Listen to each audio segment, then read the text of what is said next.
Hello,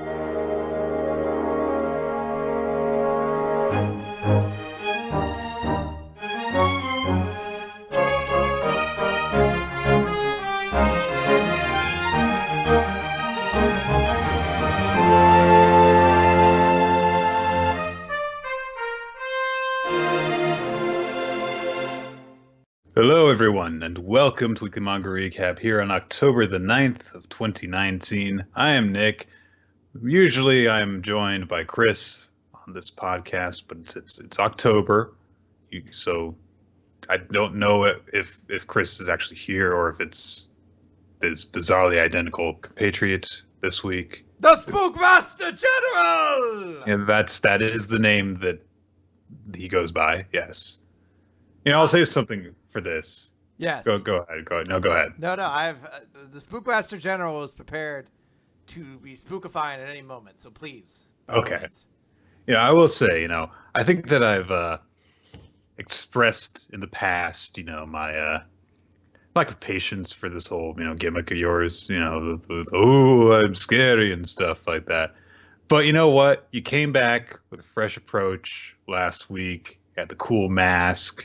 Had some good lines, was getting really into it. So I think in order to really solidify and get this new take on the character over, what I should do is beat you to death for 10 minutes straight until the referee says I'm killing you too hard. And then you get up and attack me like nothing happened. That'll get it. I mean, that sounds good, but ideally, could this take place within the confines of a rule system where a man has literally fallen from the ceiling and another man has been hung inside the arena itself to establish that this really does go as far as the rules will allow? And I think also to really drive it home that just how badly I'm beating you to death, I should attack you with something that has been used in this match type at least half a dozen times previously, no problem. That'll make people happy. And then if it doesn't make people happy, then we'll just shit on them for being unhappy and say that they're the problem, not us. Now, Nick, I like all of these plans, but what I'm really wondering is if this is going to be a big success, do we have Tyson Fury available for an appearance? Because everyone's talking about him. I don't know if you guys have heard. If you go into trending topics right now on Twitter, we'll ignore that one and that one and that one. You scroll down. But if you if you go to Tyson Fury's Twitter page, you're going to see him all over the place. It's what all the kids are talking about. Yeah, so we need that for our product. By the way, incidentally, I didn't know who Tyson Fury was until 5 days ago, but apparently he's really popular. So, I mean, he's popular in a sport that's no longer relevant. And I say this with a brother who's a humongous. The only reason I know is because I was talking to my brother this weekend, and he was like, "Did Tyson Fury show up on WWE or something?" I was like, "Yeah." He's like, "Huh, all right." And that's the most mainstream crossover I think boxing has had since the fucking Conor McGregor fight.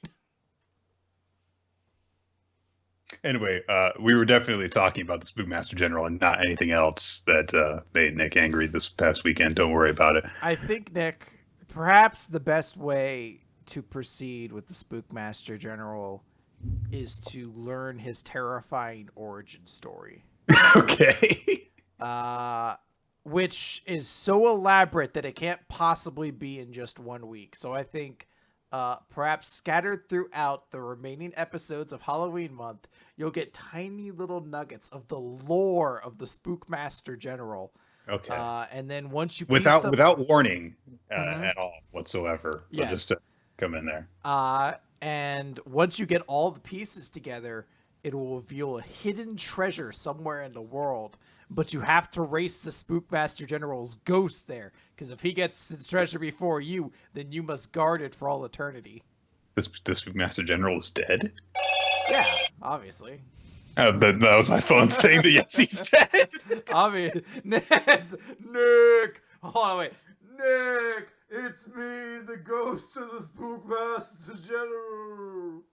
See, Nick, it's the ghost. It's the Spookmaster General, and I'm the regular one. So that's obviously the ghost calling you.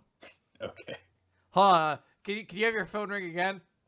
I will in about 5 minutes because it'll be 8 o'clock, and I always get a notification at 8 o'clock. So. Nick. Okay. I'm not gonna remember at that point. 5 minutes from now. See that? No. Hold on. Tidbit first of the Spookmaster General's origin. He was born in a world without clocks. Okay. Yeah. So, like a long time ago, before they were invented, or just like an alternate dimension where the concept of timekeeping was never created? It's intentionally ambiguous, like the ending of Sopranos. You make up the story. Woo! All right. We do have a lot of manga to talk about this week, so I guess we should get into it. And I have 74 more tidbits about my backstory to get through. So yeah, so we've got to move on. We can't linger on each individual one. We can only spare about 3 seconds on each one. We have a lot of manga to talk about this week because we have a couple chapters of World Trigger. It's that time of the month. And also, we are starting off on adding Spy Family to the recap, and that's something we're going to be doing every couple of weeks. So let's just get into our recap stuff. My Hero Academia, number 245, Rise to Action. I expressed last time that we talked about this series that I wasn't really sure about, what Endeavor was supposed to be getting from what Hawks was secretly trying to tell him. But we get more detail on that, and we actually see the thought process that both of them go through, and so this works a lot better, I think. Because Hawks is, giving Endeavor this very serious look after very ambiguously telling him something about the Meta Liberation War book that he's passing off to him. Meanwhile, the students are still there, and they're watching this happen, and they're kind of watching them stare intently, and then they're like, oh, yeah, okay. He's kind of like trying to share a book with him. What's that about? And Hawks is like, oh, I've got books for all of you guys. Yay! And he's acting again like he's spreading the good word about this thing that he's discovered. Boots Nick, don't you mean cocks? Sometimes it's not spooky. Sometimes I'm a juvenile loser. My hat! Oh, bald! No one must know! Burn your eyes! Children, burn them! Yeah, everything's fine now. The illusion is preserved once more. Pay no attention to that baldness beneath the hat. Exactly. My hair is actually made of worms. That's not a lore fact. That's a condition. No. It's gone. It's gone for good now. Hawks flies away. Hooray. And then Todoroki and Deku are both like, oh, wow, he's only 6 years older than us. He comes off as so wise. And of course, Bakugo's like, fuck him. Hate him. They head to Endeavor's agency. They actually get there this time, and we meet a bunch of his sidekicks, who are all weirdos, including, what is her name? Burnin. That's her name, Burnin. She's got fire hair. They're all kind of like fire themed, which I suppose is... Makes sense. Yeah. They even say flame on like the Human Torch. They say that, they're very busy. They've got a lot of people who work at the agency, so the people that they're taking on for this course, they're going to have to basically work really hard in order to actually get a chance to stand out and do anything, because they're kind of actually going to be competing with the people who are already at the agency. Bakugo is already fired up because Hawks was kind of stepping on their chance to do something. And then they learned that, Endeavor is actually over in his office right now. You guys are going to have to actually wait for his orders to do anything. And, of course, we see that Endeavor is trying to think about what the hell Hawks was talking about. And we see that the thing that actually occurred to him was the fact that he was just acting differently than usual. And we see that the wording on some of the stuff that he said does actually come across as kind of striking, such as Hawks trying to pass on responsibilities to Endeavor. Whereas when he was talking about the book, he said, oh, this is perfect. everyone needs to carry their own responsibility. So he's like, okay, so that's him actually saying different from what he was saying before. And he could tell that like that serious expression he was making when he was passing the book on to you, that wasn't the real you. And he recalls the last words that Hawks said to him before leaving, which were pretty straightforward.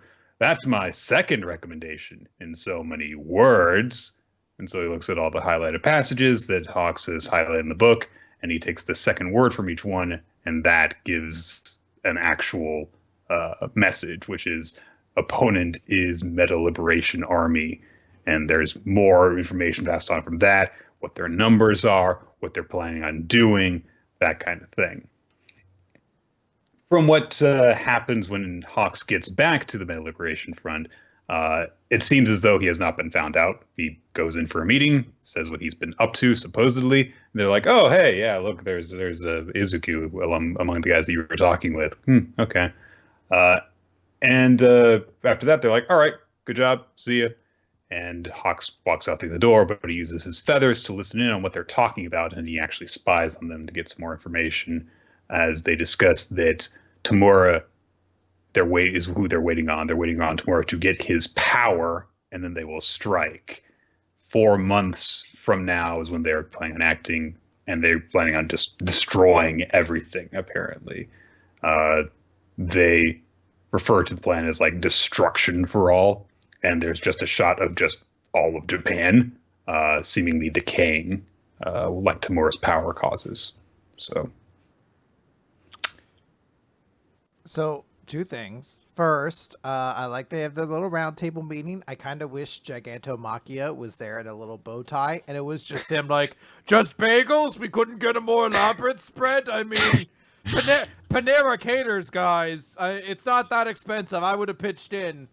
All for One would have gotten a better spread than this. You couldn't even go to Philadelphia Pretzel Factory, get some pretzels and cheese. Just bagels. These ones are kind of hard too. I don't know if you got them this morning and didn't put them in a fridge or anything. Just saying, the Meta Liberation Army is pretty cheap when it comes to the hors d'oeuvres. Nobody wants to interrupt him because they're afraid that he's going to kill them. They're just like, just let him. It's such a minor thing, but just if we interrupt him now, then he'll actually do something about it. Like 3 hours later, and the coffee's just kind of medium. Like I kind of want decaf, guys. I don't want to be up all night. Like you sleep for 3 days straight or something like that. He's like, yeah, but I have a strict bedtime I want to hit. I have this app. It shows me how much I've been sleeping and not. And it hasn't been great recently, guys. I'm gonna admit. The second. You know what the dangers are of missing your sleep schedule? Stress will cause you to die early. I don't know about you guys, but I've got a lot of things in my future. I'm gonna be a dancer.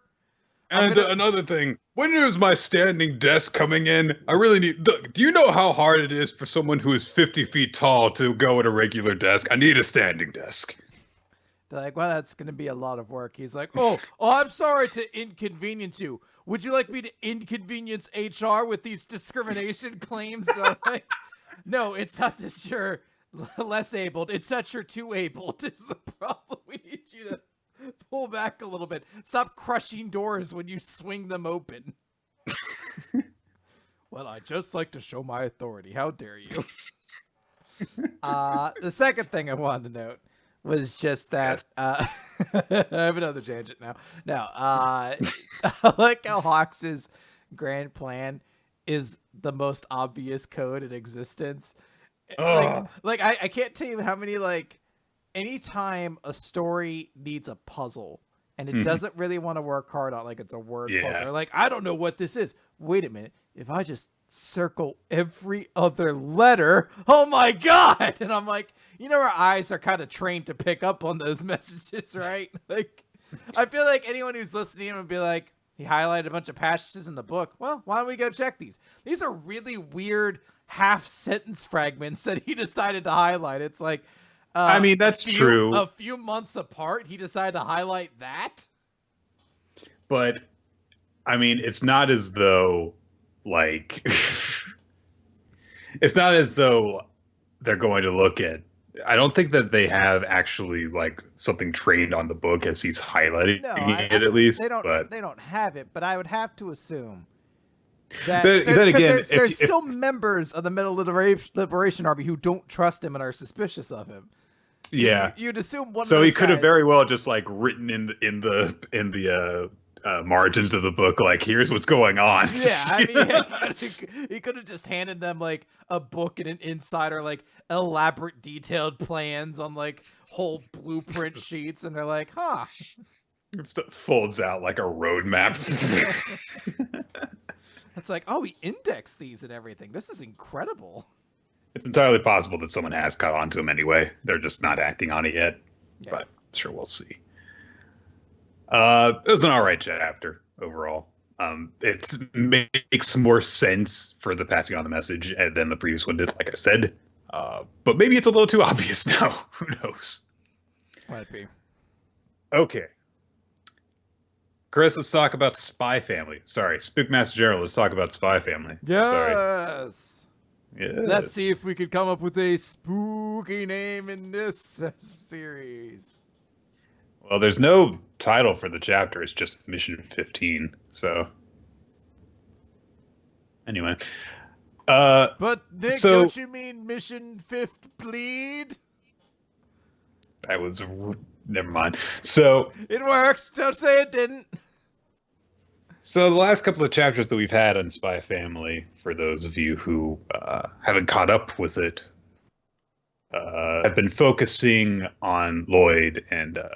oh gosh, I've forgotten her name already. His wife. Yor.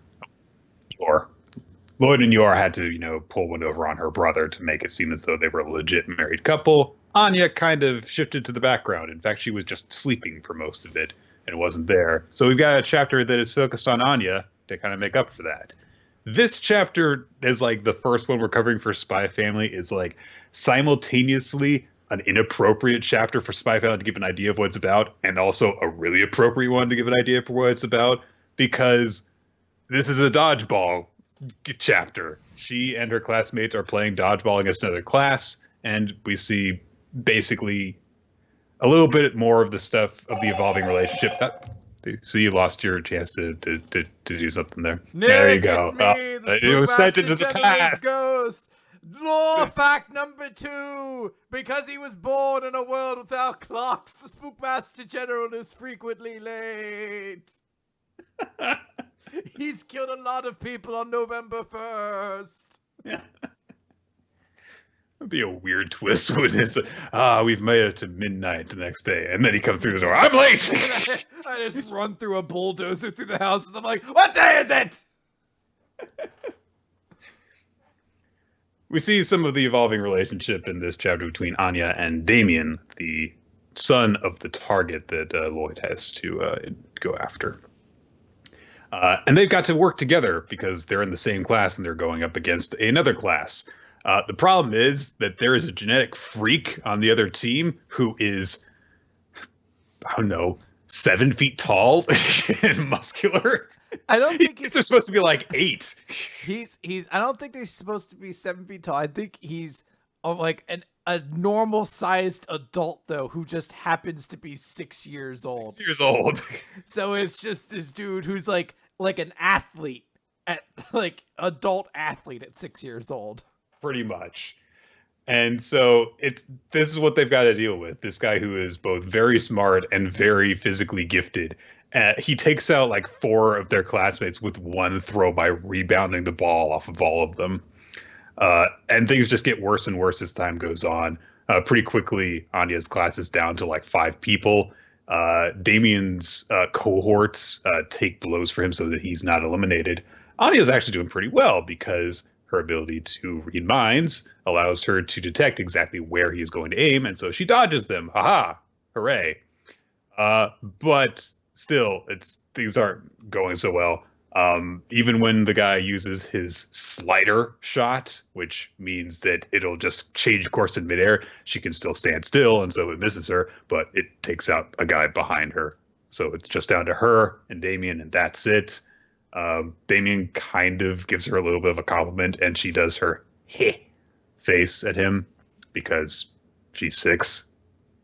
But she falls over. She kind of slips because she's close to the out of bounds mark and she loses her concentration. So the big kid takes this as his opportunity to take her out, even if she can, react really well. She's on the ground. And so Damien's like, well, this is my chance to stand out. The reason that they're trying to stand out is because they are under the impression that the winner, the MVP of the match, will get a good boy star, whatever they're called. The Stella Stars or something like that. Also, Henriksen is sitting in on this instead of their regular coach, so he is there too. Yay. So Damien's thinking to himself as he looks down. Nick! Yes, Chris. Don't you mean Hendrik Skellington? Sure, I'll give it to you.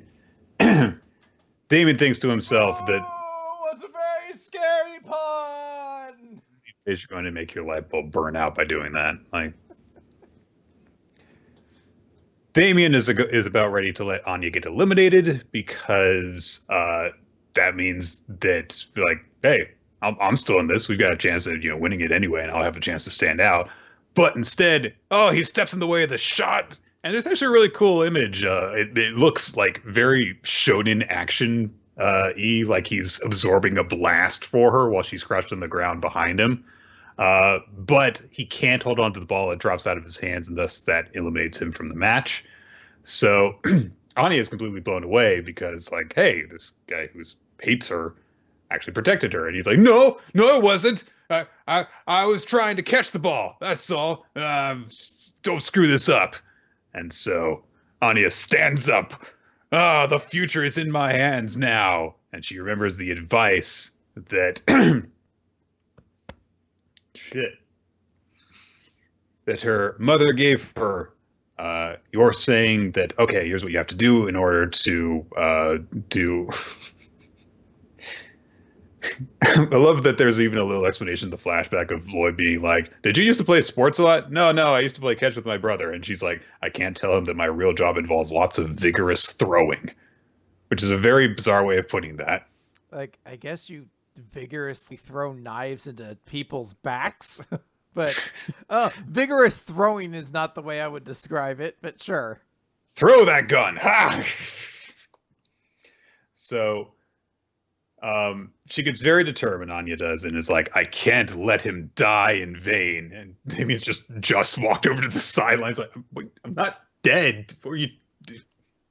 But she vows to avenge him, and so she goes through all the things that Yor told her to do, putting all of her momentum, putting it through her plant foot with the motion of her hips, and she declares that it's her ultimate technique. Arrow of light sees the star, and the ball goes 3 feet forward and hits the ground right in front of her.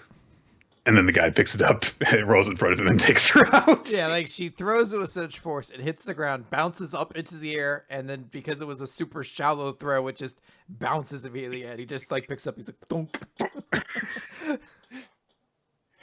And that's it. And so everyone's like, "Oh wow, the big kid Bill's gonna get a star for this." And Harrison's like, "We don't give out stars for daily activities in PE class. Who told you that?" I'd be furious. I'd be like, "Oh, how dare they!" So he walks off dejected, having won for basically nothing, and also because Henderson's like, you said you tried to die at a fellow student. That's not cool. I might have to consider giving you a demerit for that.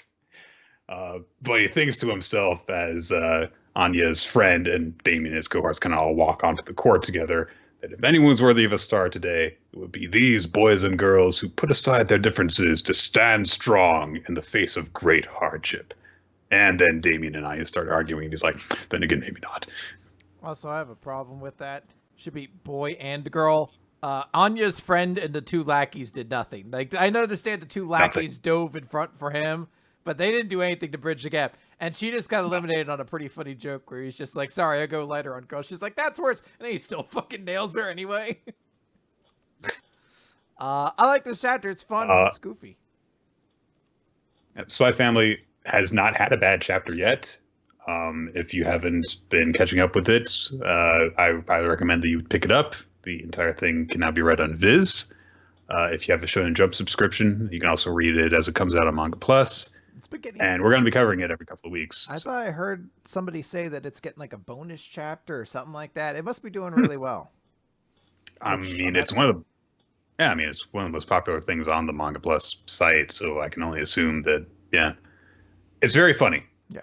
And this chapter is very funny. It definitely took me off guard because it has basically nothing to do with the whole spies thing, but a lot of the Anya focused chapters don't because she has a very different kind of thing to have to do. And I like that we can have this kind of thing between her and Damien where we just have this, immature bickering between two 6-year-olds. That's so amusing. So yeah. All right, Nick, let's talk about Eden Zero, chapter 64. Reaper. That was kind of gift wrapped to you, wasn't it? Yeah. Nick. Upon closer inspection, that's actually an L. It's Leaper. There's nothing scary about that. Could it be a creeper leaper? Ooh. So last chapter, Nino was evil, and he's gonna fight Rebecca, who's not all alone, but the only other person who's around is Pino and an energy sapped Cappy.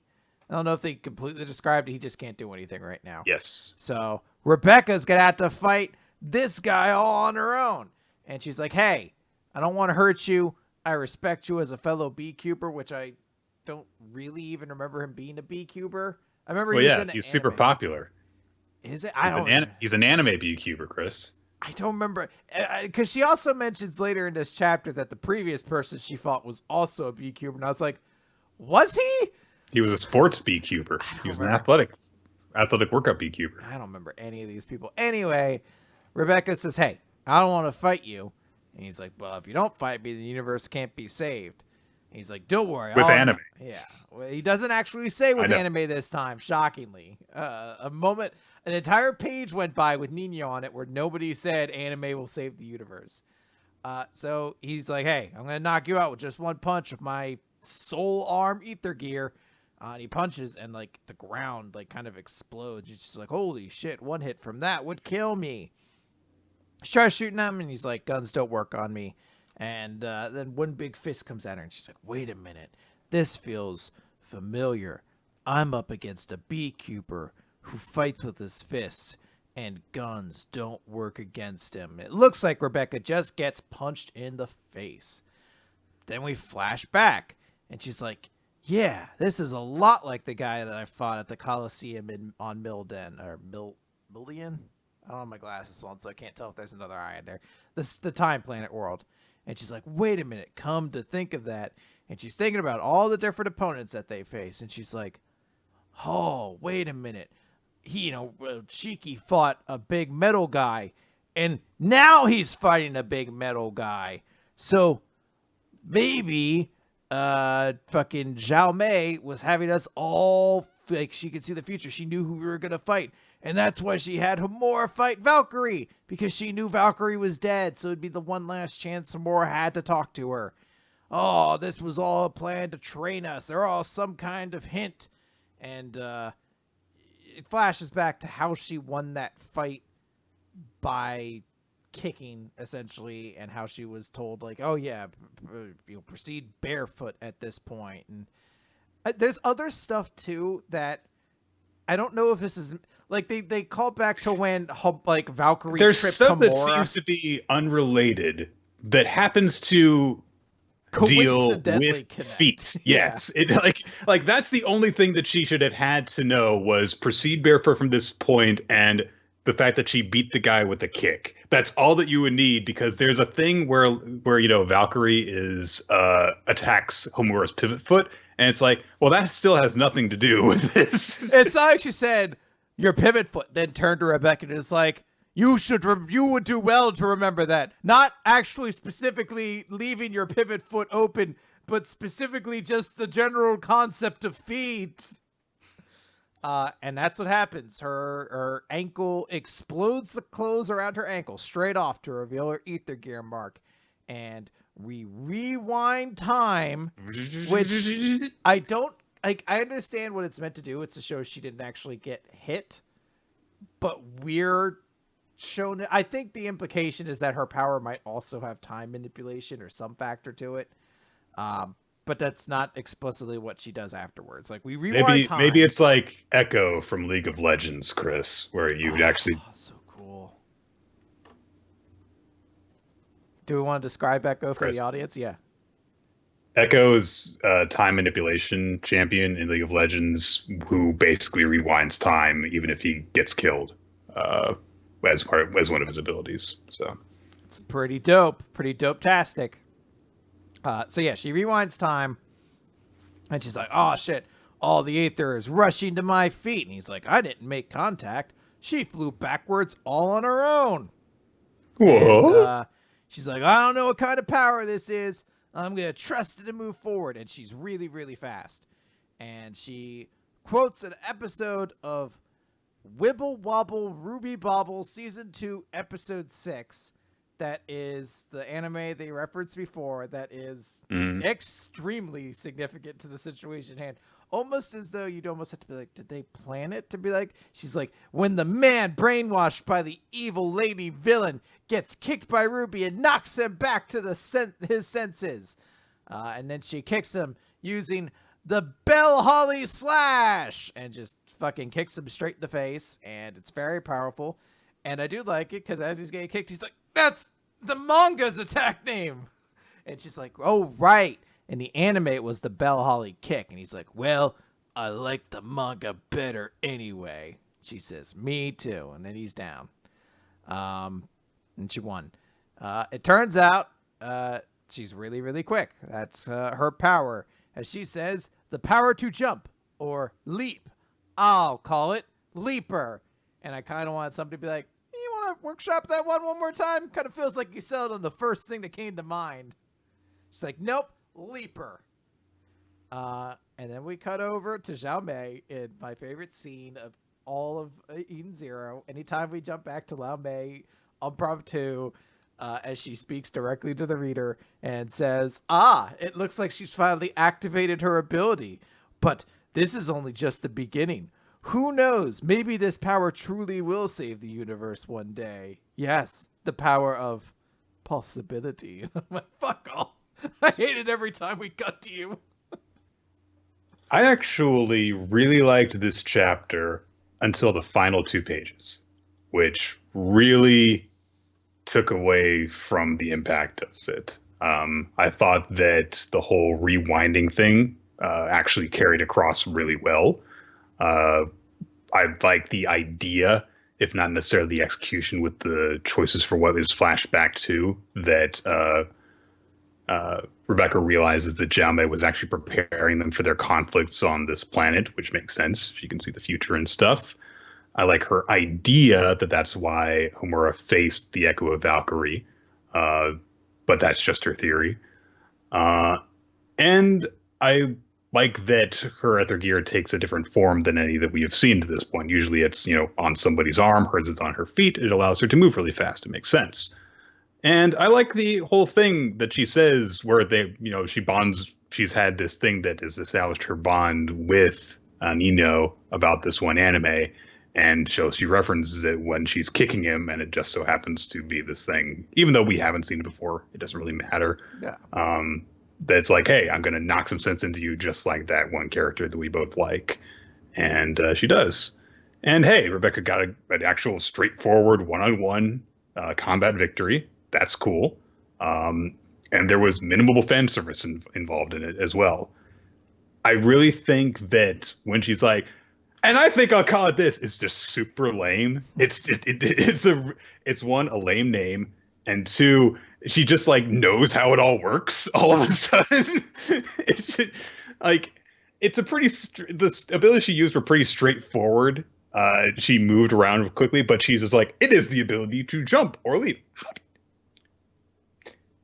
I don't know if you know that already. I was like, is that how ether gear works in this universe? That the moment it develops, my brain. Yeah, you instinctively are like, yes, it is the ability. It seems as though it is the ability to create wind, but what it actually does is move reality around it at such a speed that it creates kinetic energy that seems to be wind. It's like, Right.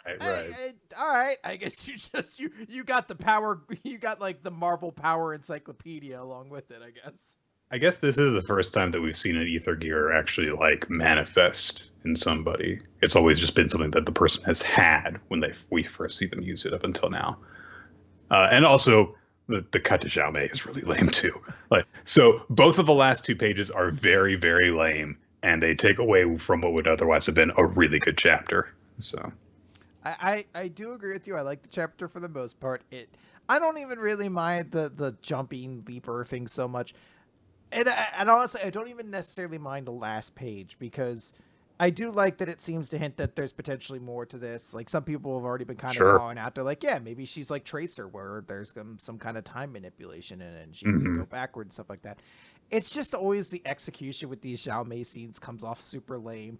Like, this is supposed to be this mystical figure we don't care. Like, who knows who this is? What's their end goal or anything like that? And I'm just like, we kind of met her. She's not that interesting. Like, this isn't like Rod Sterling at the end of like a Twilight Zone, where it's like this cryptic figure who's going to lead us on this adventure or anything like that. Like, she always just shows up to kind of talk nonsense, and every so often like make a joke at the same time. Like, I just don't find that character particularly worthwhile to jump back to. It almost seems to pull me out of the moment more than like enhance it. I also think it's a really lame cop-out to have a character literally turn to the audience and go, but there's probably more to her power than meets the eye. Yeah, like, it'd be enough to be like, oh, hey, it kind of seems like she can manipulate time as well. Like, it's not just that she can move fast. Clearly there's something else, and it's like, maybe her power is the most special power of them all. It's like, fuck off. Let me decide stuff for myself. What if instead, when they were catching up, they get through the door and Rebecca is catching up with Weiss, and she calls it, Leaper, and Pino's like, yeah, I was watching that fight happen. It seemed like something besides just jumping happened, but who knows? She's, someone who observes it but doesn't know anything about it like Zhao Mei does. And then you could have that instead be the hint of there's probably more to this ability than just moving quickly that Rebecca has interpreted from it. So, but no, there's got to be Zhao Mei telling you it is the power of possibility. And also the weird like foot fetish shot as well too. Fucking Quentin Tarantino over here. Yeah. Well, there wasn't enough feet focus in this chapter until that point, Chris. With all the shots of Rebecca's feet. But despite that fact, there's not actually that many shots of her foot in like the grand scheme of things. Like, a lot of it, she's actually wearing shoes. It's not anything like that. But that's just a straight up like, oh, I'm the demure little person with my feet all out. Hope you don't like. It's like a shot like, hey, her face, and then her feet, and then back to her face. You're like, all right, whatever, man. It's always weird when you discover that something that you're into is also being used for someone to explore some sexual thing, and it's like, dude, I don't care if you're into that kind of thing, but I would prefer if you not, put it in this thing that is supposedly targeted towards like 12-year-olds, because like, yeah, okay, I get it. You're into like black guy cuckolds a white girl porno, but please stop putting multiple instances of it on your wrestling show that is targeted at children. I imagine there was a day where somebody told Vince McMahon what a cuckold was. And he thought it was the most fascinating thing in the world. And we have just been waiting for the day that he's been able to capitalize on it. Like, because, like, I feel like it wasn't as big of a thing for a very long time. It's taken a lot more since cuck has become like a more regular insult. So someone must have called Vince a cuck one day. He's like, oh, what's a cuck? I don't even understand what somebody that give me means. the dictionary. Yeah, someone hand me that. And he's like, cuckold. That's a funny word. We can make someone look really stupid like this. It's who all is married that I don't like. Like that specifically. Who don't I like that's married? Give me CM Punk and AJ Lee. Like, sir, they're not. They don't work here anymore, sir. Damn it! They get me the other ones. You don't even know their names. You know which ones I'm talking about. Like, yes, sir, we do. Yes. Sadly. Give me the other ones. Anyway, let's talk about Yozakura family. Mission 7, Surprise Attack, Part 1.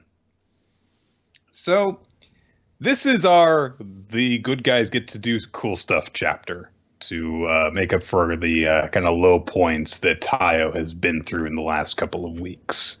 Um, we get to a kind of a showcase of each of the siblings' abilities to really actually press forward. Okay, this is what they do, as opposed to just kind of being hinted at, or this is how they've been helping Tayo out, them offhandedly mentioning stuff. No, we get to see all of them in action as Mutsumi is being escorted in one of like five freaking flatbed trucks.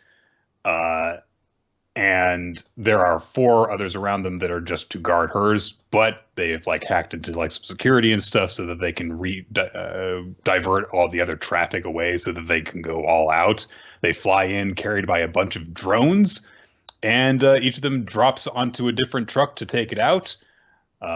So we see one of them, hey, trash can guy has all of his gadgets. He kills everyone essentially in the truck that he's dropped into. Then the I forget his name, but Is it like now or the now? I think it's Nanao, yeah. He just like grabs one of the trucks and just kind of tips it over. That's it. It's like, well, I can't get away. It's worth noting if you zoom in really close on the art in the panel where he lifts the truck, it almost kind of looks like, I don't know if he gets like crazy veins or if his hands like turn into kind of something different, but definitely looks like he has physically like different kind of skin there. So maybe he uses some medicine to turn himself into something.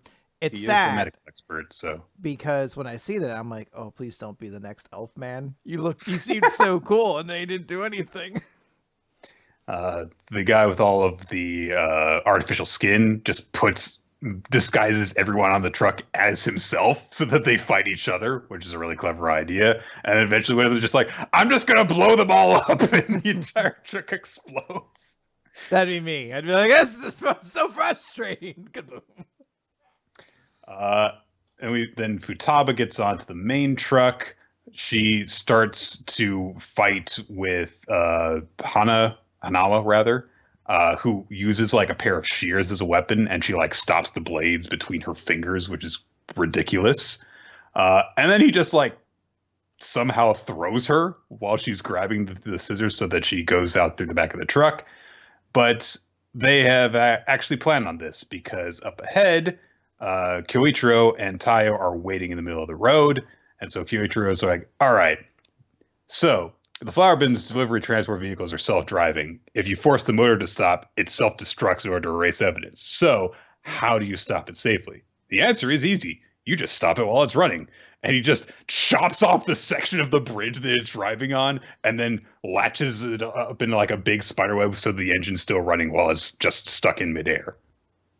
Easy.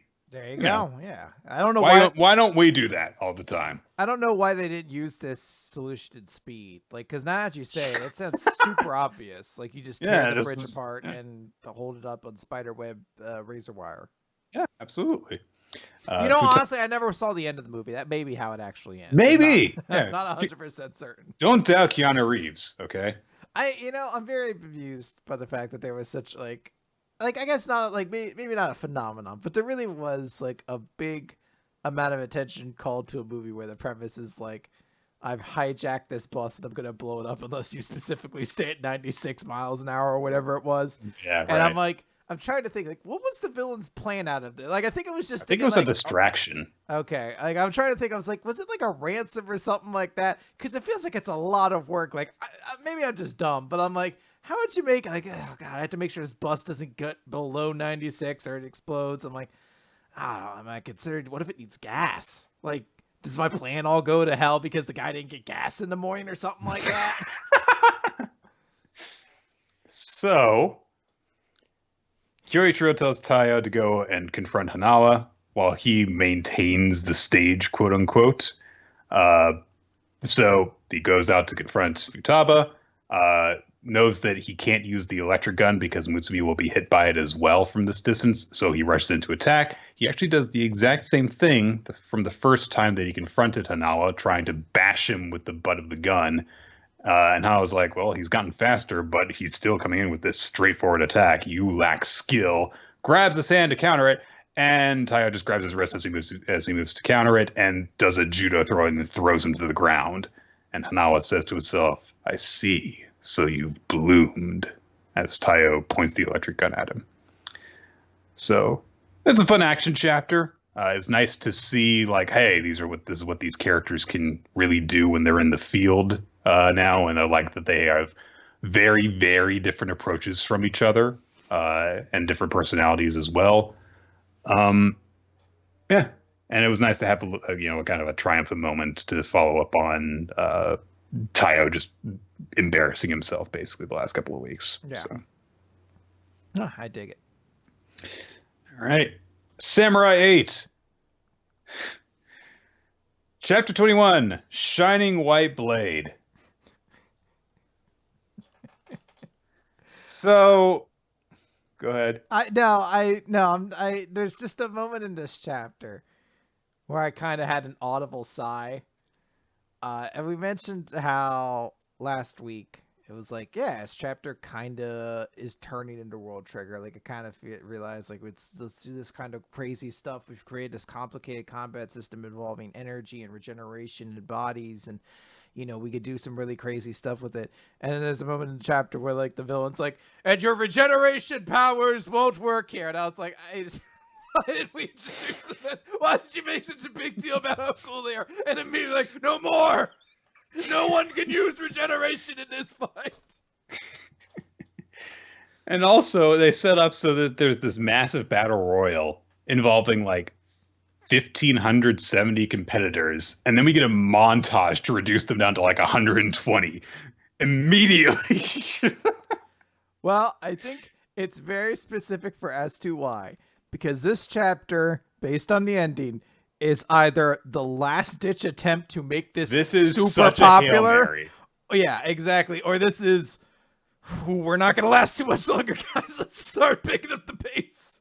This chapter is such a Hail Mary. We do see some like hints of cool stuff here, like Dharma telling the others to be his eyes, and then he takes out a sniper rifle.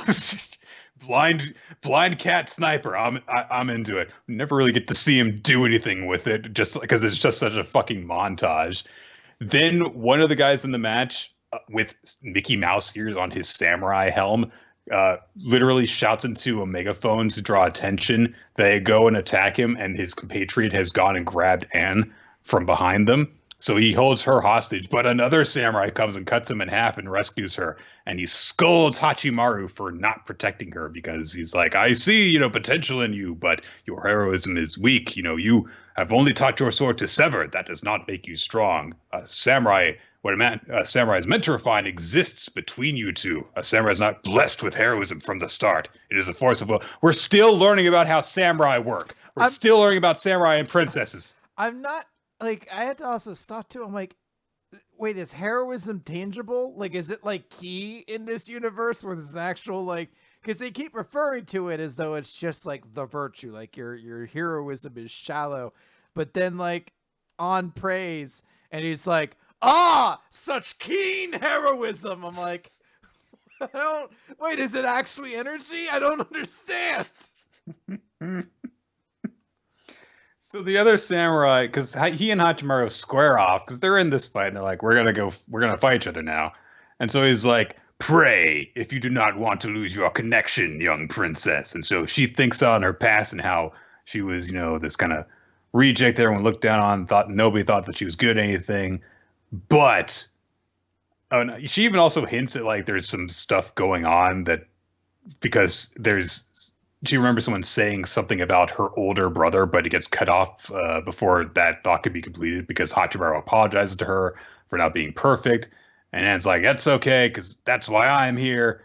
And yeah, the guy's like, very keen heroism is this aura comes up around them, and they slash at each other, and there's like a freeze frame of Hachimaru's sword, and they're all black except Hachimaru's blade is white, and he's like, what is this? A shining white samurai soul?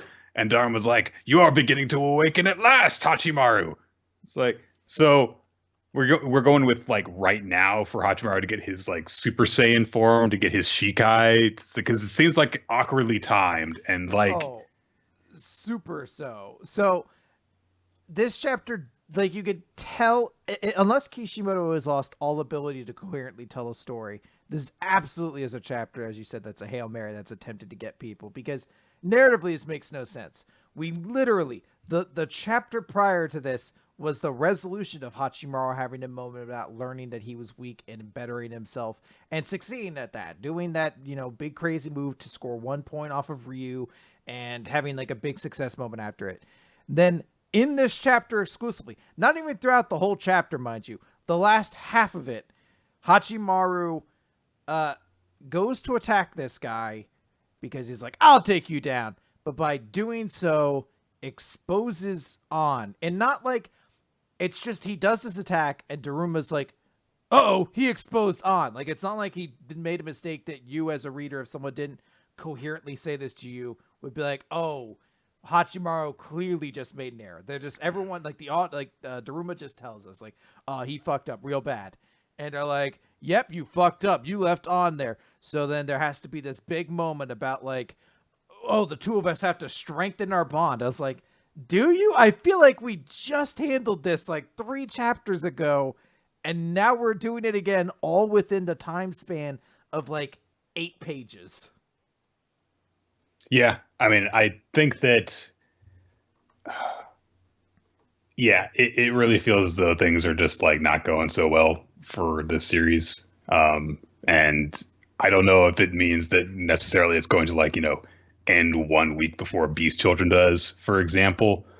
But it seems as though it is not going to last much longer unless something drastically changes. And you can definitely tell that this whole Battle Royale thing was supposed to last much longer, and it's not. So, yeah, which is a shame, because I actually, like, we were kind of excited after the last couple chapters. We're like, oh, it seems to be getting back on track. It's doing cool things, but there's nothing more defeating than being like, hey, we introduced a cool new way. Like, we're kind of establishing this is how we're going to use all of our powers. And Baker Full Trigger was like, all right, no more Tryon bodies, everybody. It's too fun. And then we have to look, Chris, we have spent the last 20 chapters clearly, agonizingly going over every little detail about how samurai, locker balls, princesses, key holders, samurai souls, bone handles, how all of them work and what all the rules for being a samurai are and the relation between them.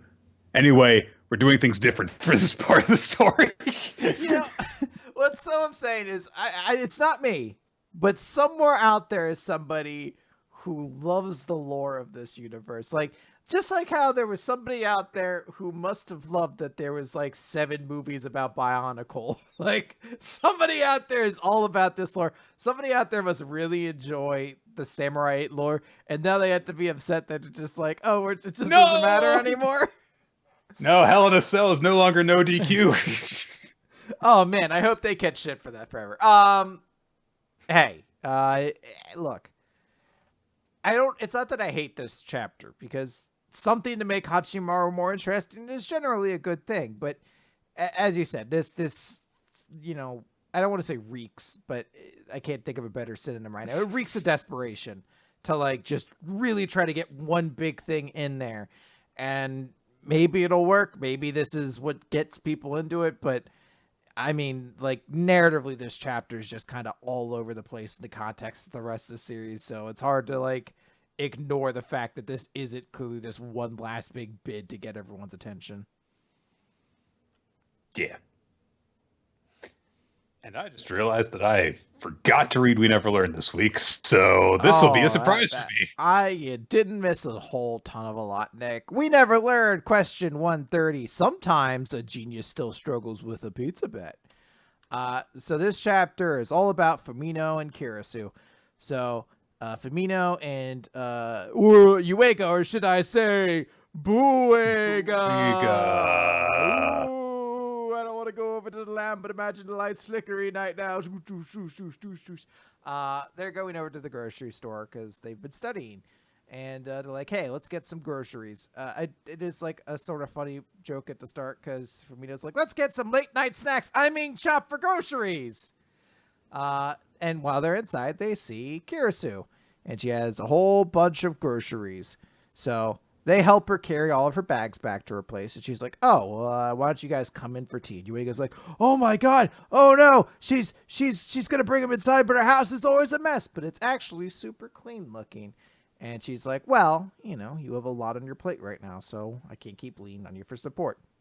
But it doesn't a joke because her closet opens and like a whole shit ton of trash bags start falling out. So clearly she's just found a way to push them all in there. And Yuiga like clamps his hands over Fumito's eyes, and she's like, "What are you doing?" He's like, "Oh, there's an out of season mosquito." And she's like, "I don't really know how this applies to a mosquito though." And I don't know, like just it's the desperate attempt to try to make the joke work that makes me appreciate it. So they have sort of a conversation between them about like, hey, you did good here, but the next quiz is going to be the ones that really is going to determine if you can get into your target school or not. So she's just giving her a little bit of lessons on that fact. And then eventually she's given, like, she serves the tea, and Fumito notices that the two of them, Karasu and Yuiga, have matching mugs, and she just has the guest one. And then Kirisu's like, "I'll make some curry," and she's wearing like the lovey-dovey like heart apron with all the frills, and she's like, what are you doing? All right, you know what, I bought ingredients for curry too. I'll make curry along with you. So that becomes the thing. The two of them make curry independently to see who can make the tastier one, and wouldn't you know it, Nick, shenanigans ensue. Fumito ends up cutting her hand accidentally, and we get a lesson that I should actually look up to see if this is true or not. Fumito cuts like her knuckles chopping carrots, and Yuiga's like, "No, don't get disinfected first. The first thing to do is to wash the cuts in cold water, and disinfectant kills the good bacteria. So you don't want to do that. If you keep your wounds from drying out, they'll heal faster." And I was like, I wonder if that's actually true to keep disinfectant off your hands when you have a cut. So that's their cute little moment together, because he doesn't realize how much he's actually leaning against her because his leg's a little hurt still. Karasu's moment is she can't find where her oven thing. I don't even know what she's looking for. Do I turn off the burner? I turn it up? What do I do? Anyway, I'll check inside of the dishwasher. I'll check inside the dishwasher for my recipe. She's just looking for whatever on the bottom shelf of her apartment, I guess, so we can get the shot. Yes, a nice cutesy little moment where Yuiga leaned against Fumino's shoulder and grabbed her hand. And then there's Kurisu's ass. There it is, right there. To remind us once again that she wears a skirt made of what I have to assume is tissue paper. It's a trash bag, probably. Yeah, basically. None of the curries are coming out very good. No. It's worth noting that like Fumito also gets distracted, and she just pours essentially an entire jug of oil into the frying pan, and Yuiga has to be like, "You're not making tempura. What are you doing?" She's like, "Oh God, it's on fire." So they both make two very, very bad curries. The two girls fight with each other because they're like, "Ew, your curry's gross. No, your curry's gross." And then Yuiga eats them, and he's like, "Hey, both your curries are gross." Yeah, he's like, "Neither of these are very good, but Fumino, you just got flustered and you overlooked some things. And I think if you just stay calm and collected, you'll actually make really good curry. And Teach, I know it's really good that you are committed to following a recipe, but you got to learn to improvise because sometimes things won't go that way, and you'll do great." And I think both of you are doing a lot. Thank you so much for putting time and effort into this food. And next time, maybe if you work together, it'll be great. So the two of them feel really bad, and they're like, "Fine, let's do this together." So they make curry one more time, this time together, Nick. And no wacky shenanigans happen. No one has to bend down at any point. No one's top falls off due to a seasoning error or anything. No one puts hot udon down in the other's cleavage. Well, hold on, we haven't gotten to the last page yet. We don't know. Nothing like that happens. They make really, really good curry, and they're like, "Wow, this is pretty crazy how big the difference is." And Karasu is even so nice to say, "Well, you know what? Feel free to come by and cook any time. So they have a nice little meeting between each other. Then they all take a bite of curry, and everyone but Firmino starts water, water, because apparently it was a recipe for super ultra mega spicy curry, and Firmino is the only one who has a tolerance for spice. That's like the wacky end joke of the chapter. How did they not know what kinds of pepper they were putting in the curry? I was gonna say, like, did you? Because it specifically calls for Carolina Reaper. Yeah, I was gonna say, do you just casually have Carolina Reaper hanging around your house? Well, you know.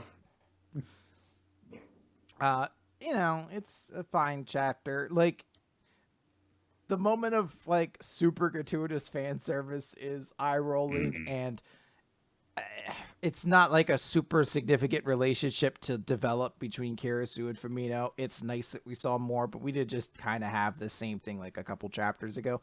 But it's okay. I didn't hate it or anything like that. All right. Well, let's move on to Dr. Stone. Z equals 124. Invention of gods and devils. So, the Kingdom of Science's goal at this point is to get the Petrification Kingdom to use the Petrification device that they get intercepted. So right now they're working with Mose, who's under the guise of mysterious invader who wears black and stuff. And we see him briefly beating the crap out of the Anubis mask guy who was one of the guards in the kingdom. But Nick, yes, don't you mean Anubis mask guy? Sure, why not? And when we see him the next day after they've clashed, both of the ears of his mask are broken off now because he got the crap beaten out of him. Yeah. We get the explanation that Gen specifically instructed Mose to go after a guy who would exaggerate what happened to make himself look better, therefore making the forces seem much stronger. So he basically explains that he was like surrounded by, we don't see like what he's saying. It's just a word bubble and then there's a visual inside of it. So like it's him surrounded by like 9 spears and then him holding up a boulder in one hand and shooting a laser blast with the other. And I love the shot of Ibarra and oh god, I forget her name, but the female guard of them like looking at him in bewilderment and disbelief. Like, I like how Ibarra's got like a skeptical, like the one eye down, the other one like the eyebrow quirked up, but she's just like arms crossed. She's like, "This is nonsense. This is not what happened." But yeah, their strategy is quite straightforward. They're going to make their hooded phantom guy scare the enemy with his great strength. Then, before they'll set up something so that they'll have a clear area to plant the drone. They'll set it up so it looks like they've got an army coming over a hill, therefore causing them to send out the stone, and then they'll have the drone go out and intercept it. Hooray! That's what they're going to do. And Gen's like, well, that's assuming everything goes smoothly and nothing ever goes exactly according to your plans, do they, Senku? So, yeah. And Rusu points out, like, okay, well, but here's another problem. Mose is going to be at the site of the decisive battle. And we get this thing that says that I think that Moses is actually saying this he's saying this to the Petrification Kingdom in the press, and he says, like, if this, hooded warrior is so fearsome, then that means that both Kirisame and I are going to have to face him together. And Risu points out, if they do that and they throw out the device and we intercept it, the moment that we do that, Mose will kill all of us and just steal it for himself. So, Senku says, that's why I'm cooking up an anti-Mose plan. And we see that Kaseki is at work. He is chopping up his glass-blowing iron pipe that he used for a long time ago. This just happened in like the anime to give you an idea of when they were actually using it. And they've stuck it inside of the fidget spinner, basically. And so Kaseki has no idea what's going on, but he says that he's supposedly crafting this ultimate weapon. which of course Chrome has no idea what it is. But as the parts are all put together, a bunch of people who are from modern times see it and realize what it's going to be because it looks like it's a pistol of some sort. It's a really cool looking kind of steampunky sort of thing because the chambers rotate like vertically as opposed to horizontally in order to feed rounds into the barrel. Or that's not the best way to put it, but the chambers feed around in a circle as opposed to like going around a spoke. Yeah, it's an interesting way. I have to wonder if it's actually possible to do it that way. It feels like it'd be more inconvenient than a normal like cylinder, but well, you certainly wouldn't be able to. You wouldn't be able to fit as many rounds into it as with a revolver. So, so they do this and they're like, okay, all right, we've got this weapon that can be used. But Ukyo speaks up. Chris, Ukyo is very important. Nick. Well, we shit on Ukyo a lot, guys. Ukyo is the most important character in Dr. Stone. And let's go out on a limb and let's just establish that now. He is one of the 5 major generals of the army. Yes. So when he speaks, his opinion counts. That's it? Yep, that's it. Okay. His opinion counts. It's very significant, Nick. He says that he doesn't want anyone to die. He's like, there is nothing divine or devilish about a tool. It is the people who choose how to use it. And he's like, I know you'll tell me to shut up, but I don't want to see anyone die. But Yoshi's like, well, no, look, that pacifism is no mere lip service. And it's not just has to do with ethics. When people start dying, then their family and friends can hold a grudge and they'll want to kill us.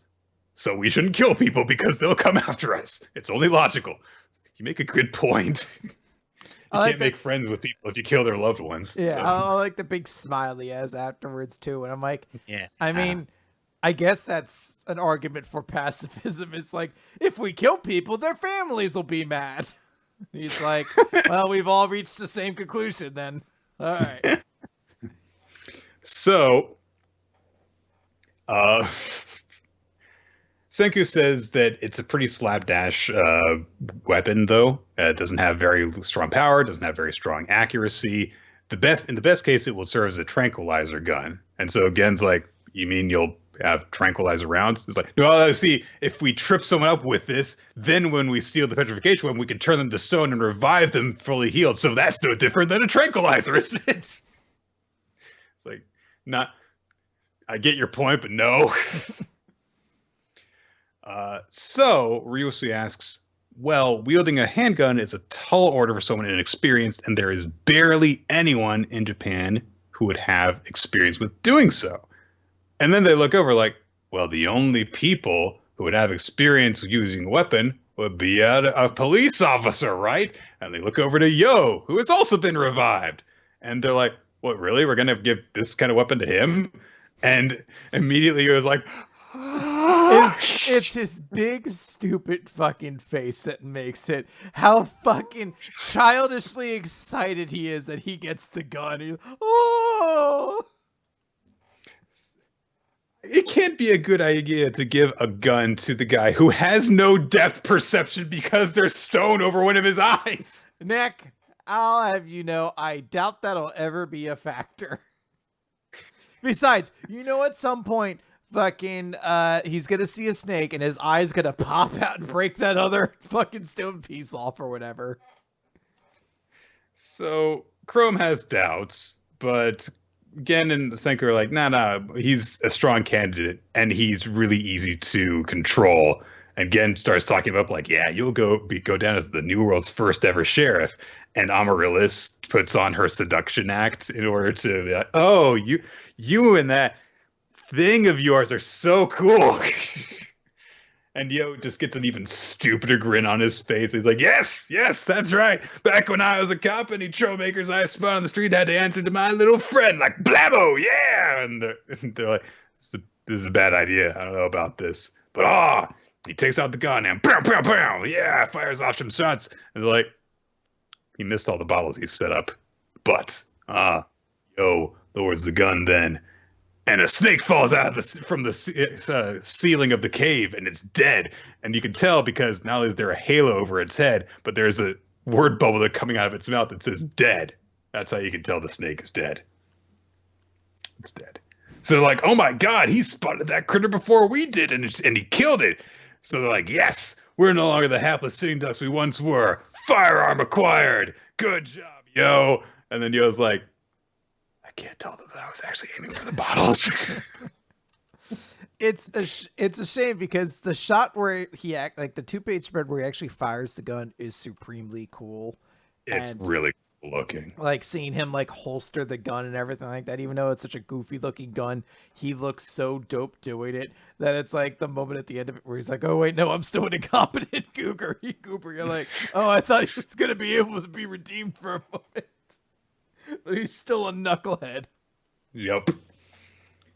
Fun chapter though. I was not expecting them to go the route of like, yeah, we got a gun now, but here we are. So, and now that they say it, it makes a lot of sense, and I do actually really appreciate that Yo is playing back into the story and is relevant. Like, I really dug that. It was a really satisfying thing, and it was a good way to kind of execute his character.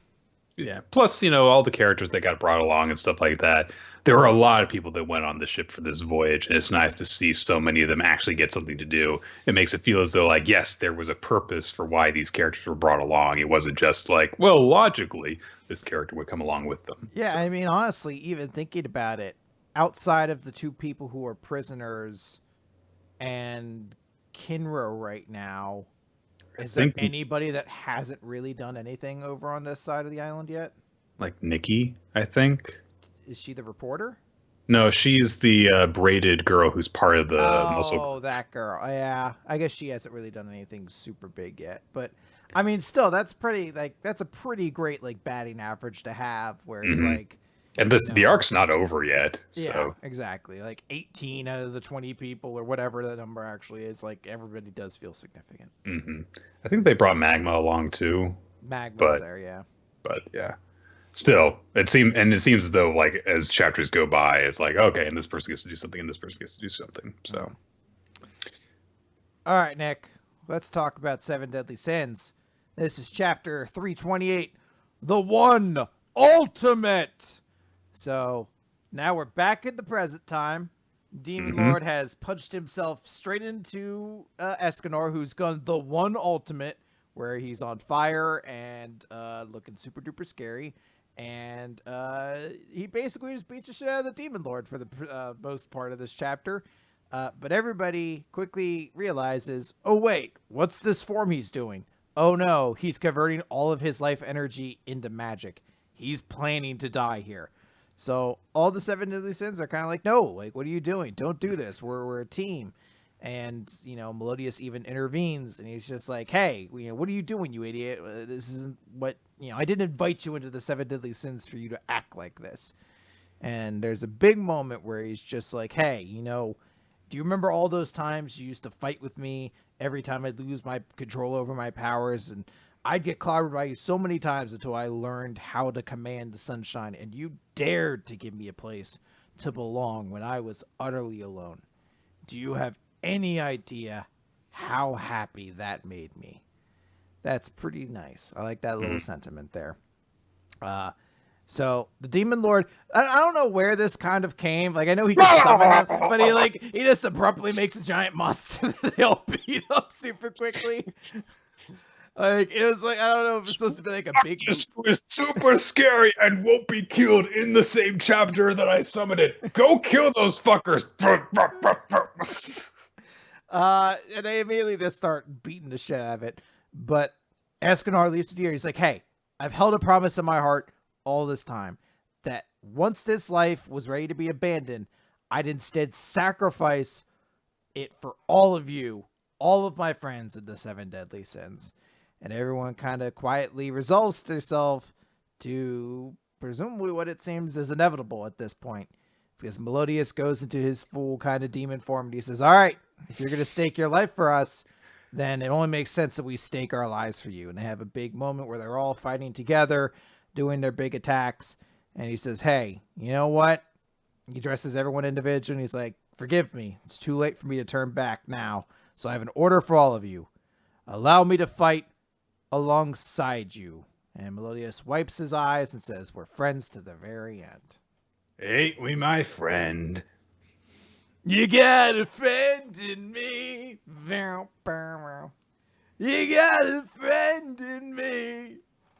You like my Randy Newman, Nick? I think yes. I was gonna tour with it. I think. Hey, sure, go ahead. Knock yourself out. Imagine going into like a comedy club today. You're like, I've had that Randy Newman, guys. What about him? They're like, who? You're like, the Toy Story guy. They're like, Tom Hanks? No, the music guy in Toy Story. Oh, how does the you get it in me? Look, I know that song. I just assumed it was some old guy who did it. Do you have? You're like, oh, I have 45 straight minutes of Randy Newman material. If they don't know who he is, this is gonna get real awkward real quick. You know what? Time to just double down. Hey guys, I'm gonna put on like a mustache and wig, and you got a friend. And they're like, do you know any other songs by him? I'm like, admittedly, does Randy Newman have a mustache? I don't know. You know, I'll be honest, Nick. I don't know what he looks like. I don't know any other songs by him. I just know how he sings. And you were gonna get 45 minutes out of this. I was really hoping people would be so doubled over in laughter at me singing. I got a friend. Just like most of your notes for your stand-up routine are just pause for laughter. my notes read: do Randy Newman impersonation. Encore, encore, encore, encore. Pause to run through crowd giving high fives. Encore.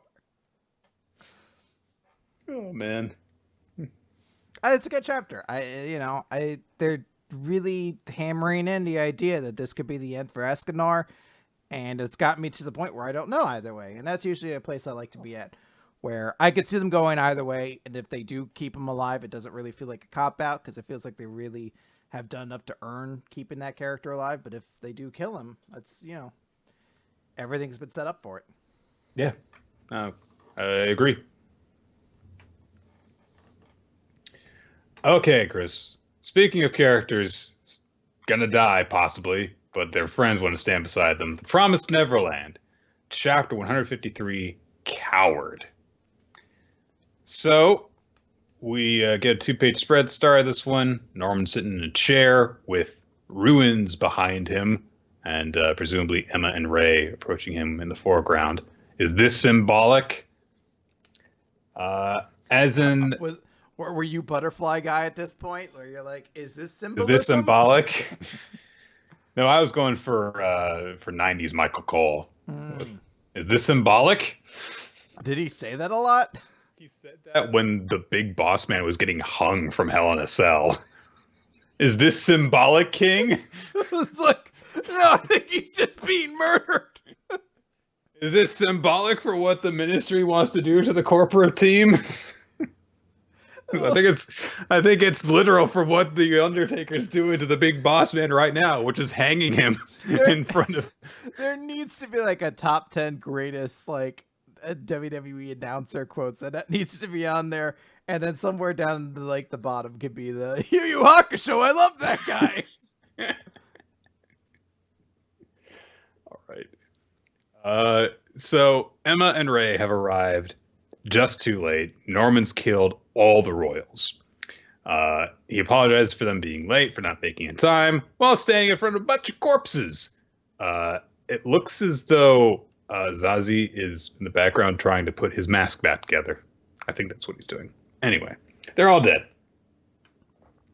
We actually get a little bit of Norman kind of doing a little bit of Red Dwarf. They're all dead. We made them kill each other. They're dead. All of them. The Queen, the Rescue, all of them dead.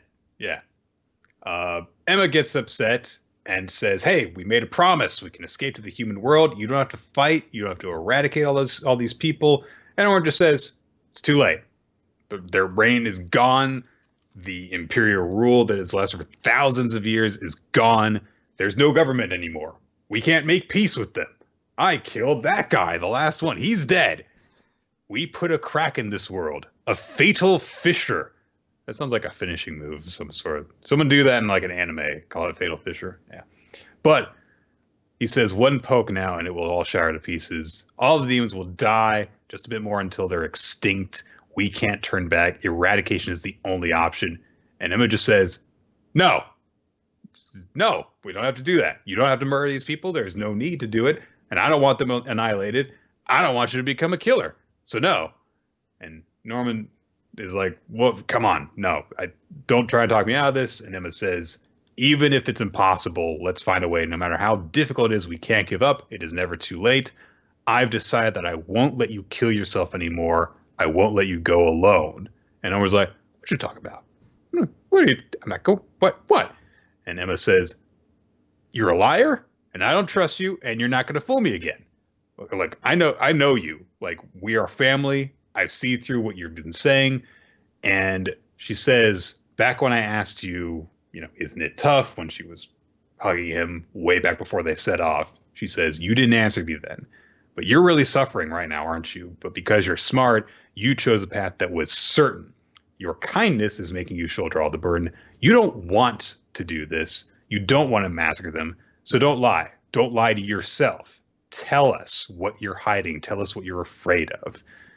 And she says, right now, you look like a small child to me, shaking with fear. And Norman thinks to himself that he has been scared for a very, very long time. When he was on his own in the facility, being experimented on with mysterious drugs, all alone, but he had hope and determination that he was going to get out alive.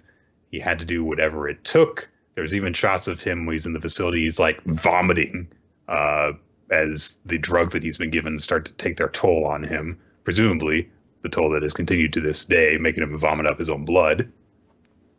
So he promised that he would do whatever he took, not give up, and basically just told himself, it's going to be okay. I'm strong. I can make it. I'm almost there. And so he tells Emma in the present, just stay away from me. Look, I've come this far and I'm not turning back now. And Emma refuses. She runs up to him, and Norman thinks to himself as she runs up, I'm scared of demons. I'm scared of a world we don't know. I'm scared that my mistake could get Emma, Ray, and everyone killed. I'm scared. I was scared, and that's why I chose the certain path, because I'm scared. I'm shouldering everything. And Emma basically perceives all of this. She's like, look, you're strong and you're smart and you're kind, but you're also arrogant and a coward. So you don't have to be scared. You can believe in us. You can share that suffering, pain, and fear with us. And Ray's like, I'm here too. Yeah, stop acting cool. Yeah, I have a line. I'm important. We're family. We all matter. But mostly me.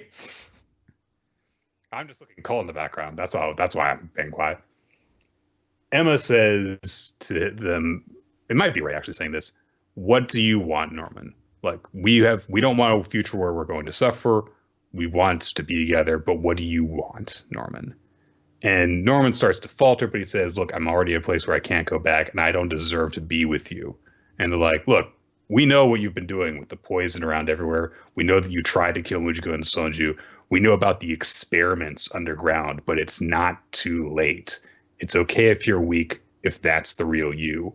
We can waver, struggle, and laugh together.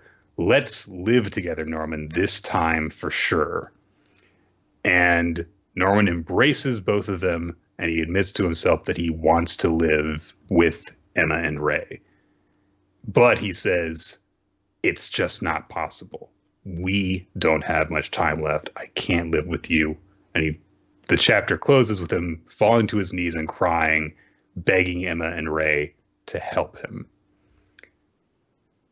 So, this was a bit of a chapter, wasn't it? There's a lot that happens here. And so much of this chapter is like the big kind of meeting between these characters, or a big sort of discussion rather between these characters. And it's a little tough to know exactly what to think. I do, enough has been built. These are the three characters for the first fucking chapter of the series. So it's not as though their relationship is anything we haven't explored before. It felt a little bit like maybe we didn't have long enough to think that there was a lot of doubt in Ray's or in Norman's plans but maybe maybe I just need to go back and reread some of those earlier chapters before. This idea of like the young child behind him who acts as his conscience was kind of only introduced like last chapter. But maybe that showed up before and I just don't remember it. So we did get the shots of him like earlier, like vomiting up blood and stuff. Yeah, so, well, we got the idea that he knew he was dying. Yeah, and it seemed he like didn't there have was time. Yeah, that clock was going or something like that. But yeah, I'm curious. Like, I think what I'm really interested in is how do Barbara, Vincent, and the bad guy, Zazie. Botnik, don't you mean Bazazilbub? That's pretty good. I'll give you that one. Boom! Got it. I don't care what the fuck they're doing. I got you to say the name again. All right, boom. Yeah.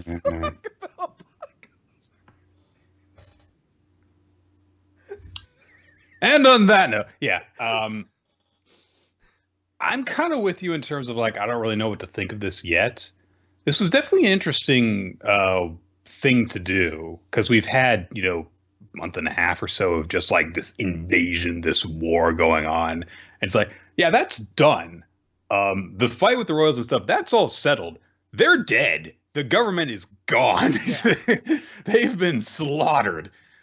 So, but we've got the idea of like, they were all evil people, though. They were bad, not just to humans, they were bad to each other.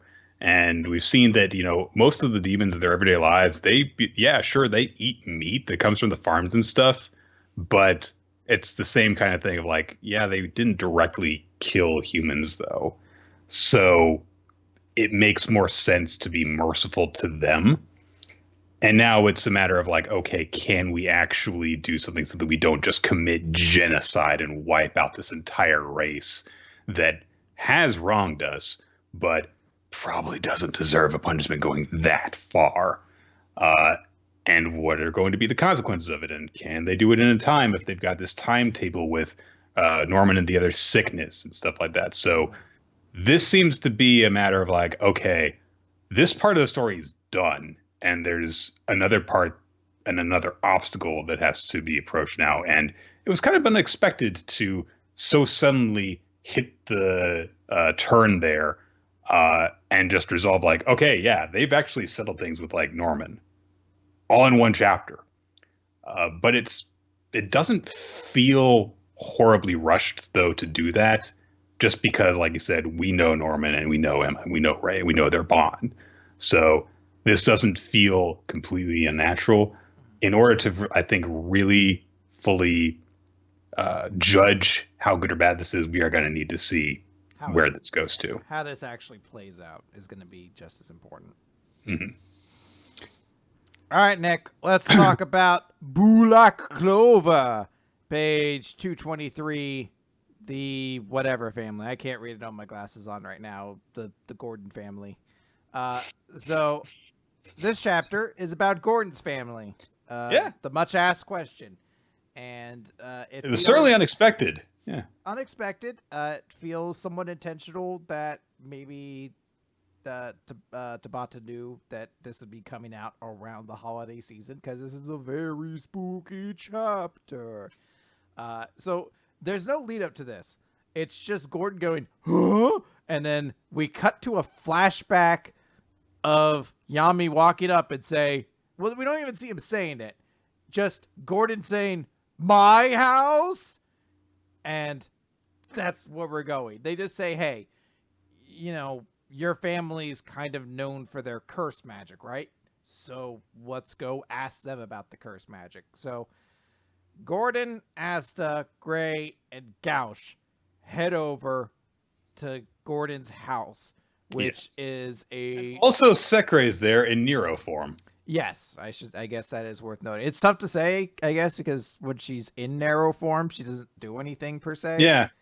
But they all head there, and Gordon's house is a spooky murder mansion. They know that, it's a distinguished family of curse mages. His family's trade was cursing people, and it was kind of impossible because of that for him to make friends. And we find out that he has sort of left his family and hasn't kind of returned to them in a very long time. So his family opens the door, and it's his father, mother, little sister, and grandma, and they all look exactly like him, the exact same face. And he even has a pet dog who also looks exactly like him, who bites him on the butt. And the only real part of this that's worth like commenting on is the dad's like, "Oh, you've come all this way," which is an inflection we're actually meant to believe that's how they talk. And Gauch looks at the father and father. He's like, "I don't get it. Why are you two look alike? You're not genetically related." I thought that was amusing. Yes.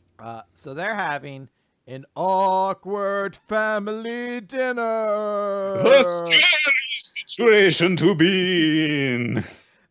Again, we're meant to believe that they actually like quietly murmur creepy things to themselves while they eat as well, because everyone else is eating in silence, but all the members of Gordon's family have spooky speech bubbles of gibberish next to their face. So, Gauch, being the only one here with any level of responsibility, is like, "This is really awkward. Will you guys say anything?" But Ass is just like, "This food looks gross, but I can eat it." And that's his contribution to this chapter for the most part. There's a moment where Gauch's little sister gives Gray something, and Gray's like, "Oh, what's this? Oh, it's a screaming eyeball thing." Gordon's grandma goes up to Gauch and is like, "Oh, is that you, Nathan? You've gotten so big." And I wonder if that's meant to lead into anything.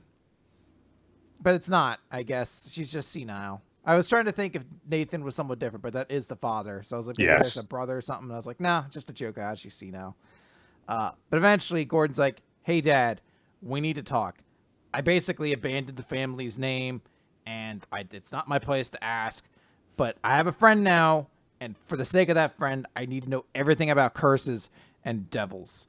And his dad, there's like a dun-dun and like a zoom across his face because he doesn't react to it. And he's like, "Sure." And he gets up and he's like, "I will show you my hex research worthy of a family with centuries of expertise in curse magics and secret arts of deals with demons and plagues." And he shows them his horror mansion, and Gray does her absolutely best Junji Ito impression. Which, it's a really nice little detail. Yeah. Kind of wish there were a little bit more panel space given to it. But yeah, do appreciate that, though.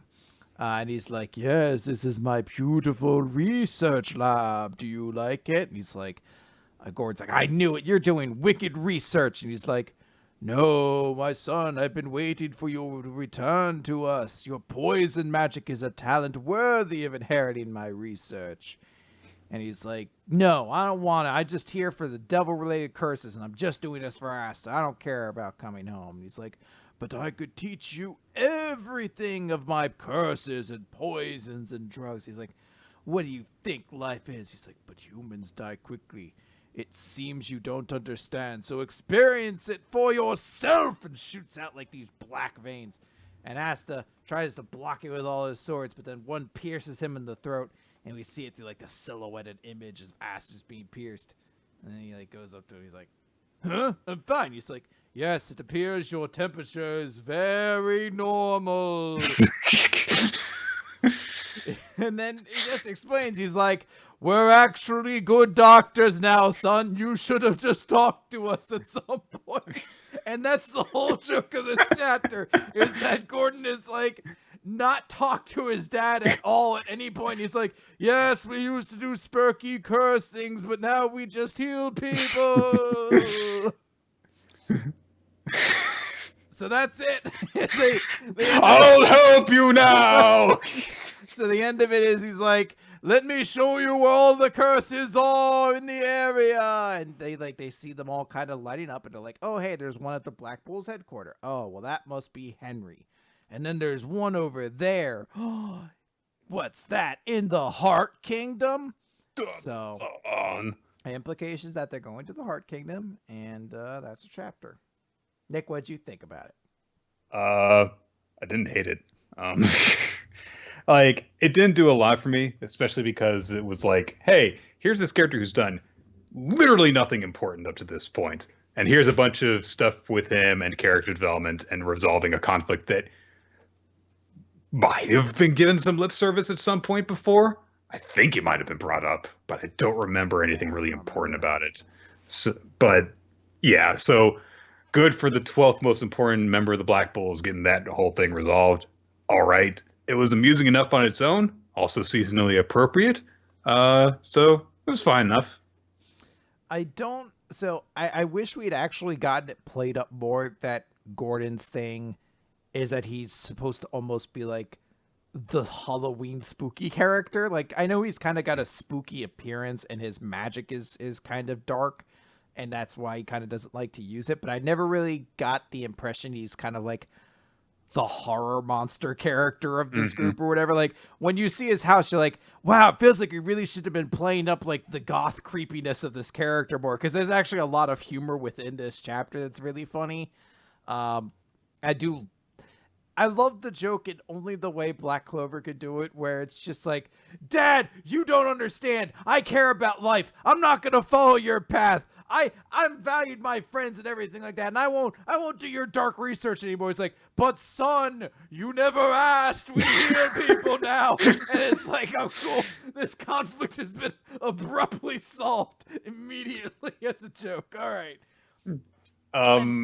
They do mention that it started with his generation as well, with the father's generation. So presumably that grandmother who is adorably senile and is mistaking Gauche for him, as actually it was like actually a horrible torture people cursed monster. So yeah, now that you say it, yeah, I guess not nearly so sweet and old and is she. They're just like, ooh, just watch out for her or she'll stab your neck and try to sew maggots into it. Like, wait, hold on. You waited till we got to dinner to make Nana, how many times do we have to tell you no family-wide curses at the dinner table? You can't tell me what to do. I want to genocide your whole family. I think you can just put me away and not let me genocide the whole family. They're like, oh, just like that super dope moment in Order of the Stick where V goes evil. I was one of the three who's... I was the one with purple eyes. So I do appreciate too, and this is something that I've kind of noticed. I don't know if a lot of this has kind of been retconned to explain this, and this is a full admission, I just don't pay enough attention to Black Clover, but how many members of the Black Bulls are now kind of being connected to curse magic and devils? Yeah. Between Noel and Asta and now Henry. Gordon, Henry. I mean, you could probably even justify a couple other characters being connected. Like, I don't think we know a ton about Lux, so you could even rationalize something there. Vanessa herself is part witch. Like, there's a lot tying into, so I appreciate that it kind of gets these other characters involved and makes them feel significant to this story. So I do enjoy that aspect. All right, let's move on to One Piece, chapter 958, The Promised Port. I actually think that we can probably get through this chapter relatively quickly because there's a lot of time that's put on just one conversation that happens at the end. But this is kind of a chapter that occurs in like two parts. The first is a flashback to see Roger's crew all together. This is back during but just before the Great Age of Piracy. And so this is to show, hey, Odin's hanging out with Roger's crew, and we see a bunch of, people there that you would, expect to be there. Like there's Raleigh, there's Buggy and Shanks, and of course they're fighting with each other. Buggy objects to the name that he's been given because he's like, why are you only calling me the Jiro, which means second son? Hey, why does everyone else get a cool title except me? It's whatever. Japanese naming joke. Yay. But this is the point where Odin has gotten word that the country wants, them back, or something like that. What was it exactly? He's like, yeah, so the Kazuki clan, wants. I have to go do this by myself. I can't take you with me to do all this stuff. And I've always had my reservations about why the land of Wano must keep its borders closed. I can't leave the country behind and then come back and demand to make me the shogun, but I will find a way to pass this will on. I shall work with my excellent vassals that I left back home to open the land of Wano and wait for a future in 20 years from now. And that's it. 25 years have passed. Now we enter to Wano Arc Act 3. Hooray! We get an explanation then that, hey, just because it's really nice weather during this whole festival that's going on, that Orochi and company are enjoying, and also it's happening in the flower capital, yay, everyone's enjoying the nice weather, the regions in Wano are separated extremely, and the daily weather is equally different by location. So, meanwhile, over in the Tokage port, there's a fucking monsoon! It's perfectly fine over here on this part of the island, but over here... It's just how weather works in the One Piece universe. Deal with it. Just deal with it. So, Momonosuke and Shinobu and Kinemon and the Scabbards are all together, and they're at the port, and things are bad. There's massive waves, and not a single ship is there. And so they're like, where is everyone? I mean, there wasn't a single person at the excavation camp either. Where are our soldiers? They're saying that there are signs that the port was attacked. Nobody's responding on the transponder snail. So they're like, this is it. This is Tokage Port. This is where we were supposed to meet. Where is everyone? What's happened? Did so much change in the span of just a single day? What has happened to everyone? And Kinemon tries to contact everybody. Luffy, Hyogoro, the Musketeers, Law. Nobody's responding at all. So they're like, we can't do this. Our enemies number 40,000. We need more help. We can't do this alone. We've waited all this time to do this. Where is our help? Where is our assistance? They have to assume that something has happened to all of them. Meanwhile, Dogstorm is like going for like a boat that looks a little bit beat up, and he's like, we could use this to get over there. And they're like, what are you talking about? There's just like 9 of us going on a canoe across that. Yeah.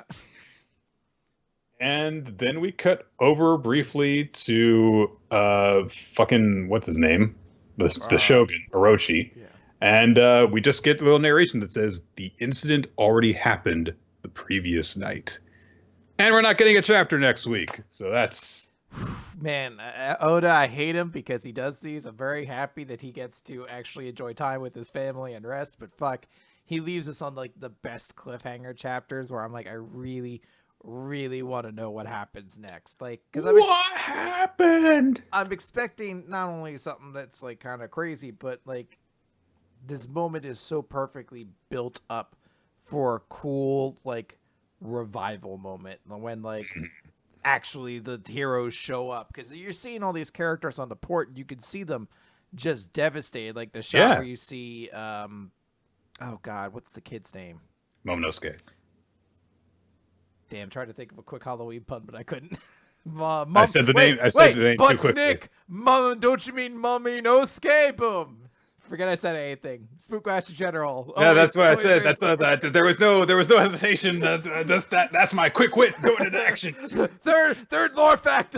Spookmaster General. He never makes mistakes. Everything is deliberately, tactfully made, calculating move. I'm like Xanatos from Gargoyles.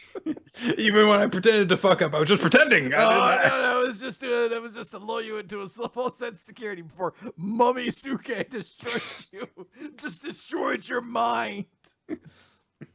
But yeah, no, I like you see him like crying because it's like this is it. This is everything, and we failed. Like 20 years have been put into this, so it feels devastating. All this time has been kind of building to this, and you do want to see the heroes come together. Yeah.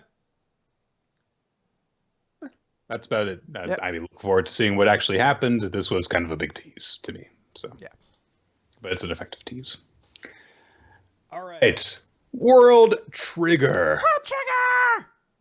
We're gonna start with chapter 186, Hughes, Part 8, featuring Hugh's not really getting to do anything cool because everyone's just like dogpile that asshole.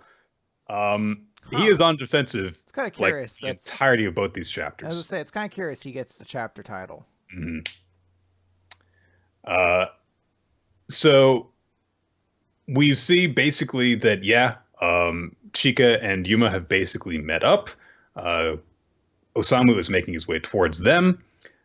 We also get a little bit of a little detail of like, hey, so yeah, what they're gonna do is, they're gonna meet back up, and once they're together, Chika's meteor will end it all with a bang. I mean, I got kicked out of the meeting 2 days ago, but I got a feeling that's what they're gonna do. And then we see like a little shot of Yotaro and Scruffy High just, you're an official commentator. You can't be here for the strategy. So, and I love that one of the other commentators is like, what a sad chapter in your life. What a pathetic person you must be. Oh man. So that's what so they're like, okay, well then there's also Tomicum too. The three of them could meet up, and then they'd head over to Hugh's position potentially. Though needing to stay hidden will hamper their speed for sure. Then we cut over to the sniper, who's keeping an eye on Yuma and Chika as they make their way through the alleys. Then everyone converges on Hughes pretty much. Everyone spots him briefly, even though he's got his bagworm on. They can still keep track of him because their snipers are keeping a bead on him, and they encircle him. And he's like, "All right, well, that's it. Just fight time." He's keeping track of them on his radar as he's trying to make his way around. There is just enough of a warning that he's able to dodge the Yukoma whirlwind. He managed to block a sniper shot from an ibis. Then gunners come up, bullets, swords. Everyone's going after Hughes. He's using all of his different triggers to summon up barriers and shields, having to block sword strikes with his own blade.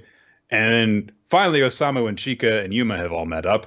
And he's like, okay, we've got to provide him with cover because there's no way that we're actually going to make our way over to him in time. So we have to just cover him from a distance. And second chapter starts up on that note as well. With Osamu saying that it's, by the way, Yuba Squad Part 2 is the name of chapter. But Nick, 7. Don't you mean Booba Squad? Whoa! Yes, that's what I meant. Sorry, my mistake. So that's what they're going. Last chapter, wasn't it? Boo You're like trying to make up for how lame the puns are with just sheer force of will. That's my entire purpose of I can't do anything very well, but I'll make it theatrical. So, anyway, Osamu says speed is key. Before Ninomiya's squad can close in on you, you'll fire off a shot to help Hughes and then rush to meet up with him. Between Hughes' ace in the hole and Chika's lead bullet sniping, we can bust open a hole for him. Meanwhile, he'll be monitoring Ninomiya and Tsuji, and he's already set up dummies and wire traps in the area to buy them some time. And so he's like, Chika, can you do that? Chika says yes. And so they're like, all right. Everyone's kind of like recapping where everyone is heading. We get a lot of shots of just like communicating, hey, this is where this person's headed to alert their teammates and stuff. Meanwhile, yes, everyone is still trying to kill Hughes. Ikoma has actually closed in on him. And so they're both getting bombarded with bullets. Hughes's arm gets blasted off by a barrage. Some of the people closing on Hughes turn on each other, but no one else is really taking a hit yet. And Inukai is also pinning stuff down from a distance. And so the commentators basically say like, yeah, so last time Hughes got to show his overwhelming strength, so now everyone is just trying to kill him. And Konami's like, well, it's not going to be easy for them to do that. Grrr. I mean, she's not wrong. At least it is. He's demonstrated that, yes. To be really difficult. But they also point out that, yeah, they're trying to get some assistance over to Hughes But Tanoka is keeping an eye on them, and they say that he is a sniper who specializes in stealth ops. You can be sure the first shot he fires will hit its mark. Recently, he rose to third place in concealed support training, and Konami's like, "What? Those stats exist?" That's not exactly what she says, but that's essentially like, what the hell? How do you know that? The third commentator says that based on sniper movements, I'm guessing Yuba told him to mark Amatori. Her shield can even block an Ibis shot, so he'll wait to the moment she attacks to snipe her. And so, sure enough, Tanoka's got them all in his sights. And he's like, all right, when she takes her attack, that's when I take my shot. We get some more people wondering where the hell they are, cutting around. But then, before they put the plan into effect, because Osamu signals to Hughes, hey, we're going to fire off an Ibis shot with Chica. And he's like, no, use Meteor, drop a big one right where I am. If I'm lucky, I'll survive it. And even if I don't, I'll bring down all the enemies around me all at once. Look, as long as we get those 4 points, it doesn't matter if I actually live through this match. So someone's like, all right, you got it. Chica, use it. Get as close as you can in order to fire them before you fire the meteor. Kuga, check the radar and direct her where to aim. And he was like, all right, you got it. And as a consequence of this, the two of them who are on the roof move around the water cooler so that Tanoka now doesn't have a clear shot. And he's like, what? It's in the way now, God. Which is a detail that I love, that it's like they changed their mind and that's why he doesn't get a clear shot at them. And that's it. It's not like, we'll have more cover this way. It's just pure fucking luck. Hughes is starting to take more and more damage. He gets some holes blown in his leg as well. So things are getting worse and worse. They get Chiori to mark the spot for the meteor to go on. Chica summons her meteor, and everyone's like, oh my god, he's going to blow all of them up.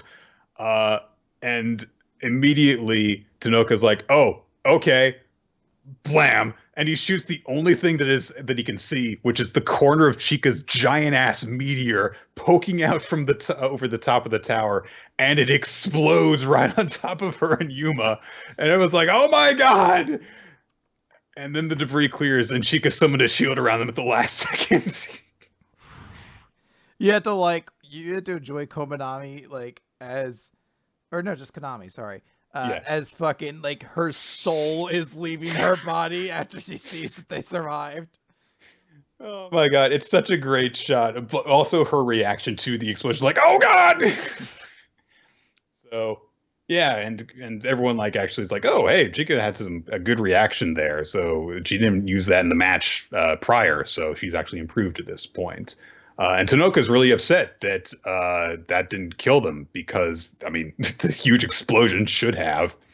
But, of course, this is still bad for Tamakoma too because their plans failed, their position's exposed, and Hughes is taking more and more damage. So what are they going to do?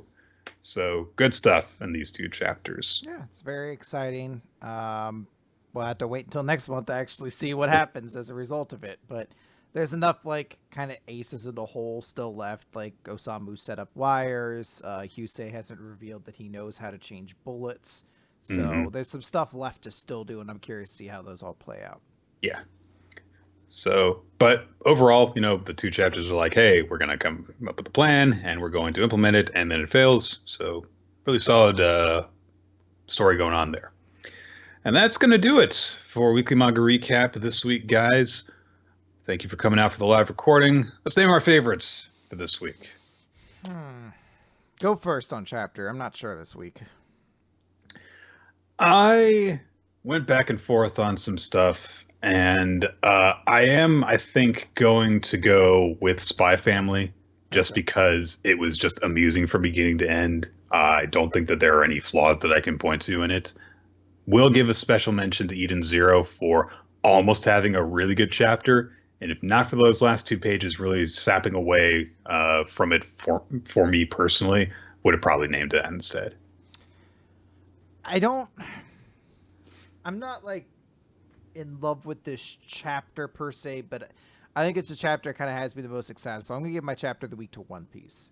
Mm. Where I was really, really excited to see what's going to happen next with One Piece. So I'm going to give it there. For MVP, I'm giving it to Yo, though. Yo is such a fun, like, it's Yo! He's the one who uses the gun. His stupid face right after he gets handed the gun is just so perfect. And then seeing him actually look cool when he's firing it just for, like, the end for him to be like, oh god, I wasn't aiming for that at all. And I'm going to give mine to Rebecca because, hey, you know what? She at least got to do something important. And it was pretty cool the way it all came together. If only she had just kept her mouth shut for that one last page she appeared on. But oh well. Sure. I'll call it Leaper. That's not lame at all. I'm very creative. You see why I'm a beekeeper? Oh, God.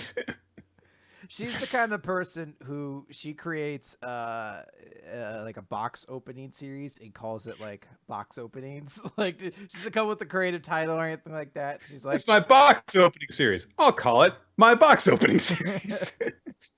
It's not even like Rebecca's box opening series. It's Rebecca's my box opening series. Or like a cat girl opens or anything that's like connected to her brand or anything like that. It's just called box opening. And she's like, why is the algorithm not putting me at the top? It's worth noting that box opening. It's worth noting that our audience is full of World Trigger whores. So of course, World Trigger won favorite chapter of the week, and Husei tied with Hawks for MVP of the week. Although it's also worth noting there were a lot of different votes across for character of the week, so it wasn't like a unanimous victory for anybody or anything like that. That's going to do it for Week Mug Recap this week. We record the show usually around 7:30 to 8 p.m. Eastern Time. Smashcast.tv/RoloT, Twitch.tv/RoloT is where we stream. You make sure to follow us at Different Podcast, at RoloT, at Nick F. Time on Twitter. Check out our past episodes on weeklymangarecap.podbean.com, iTunes, YouTube, comment, rate, subscribe, all that good stuff. If you would like to send feedback to us, if you'd like to ask us questions, if you'd like to suggest manga for us to read, check out the Discord server. That is where you can find the Google Doc that Ninja X3i maintains that contains all the past suggestions, the stuff that we're currently working through. Chime in on stuff that has been suggested already to make sure that that encourages us to actually read it. We'd like to give special thanks to our Patreon supporters. You allow us to do bonus content for you guys to enjoy. Special thanks to Steve Man, our title artist. You can check out his artwork in a number of different places. He draws boobs.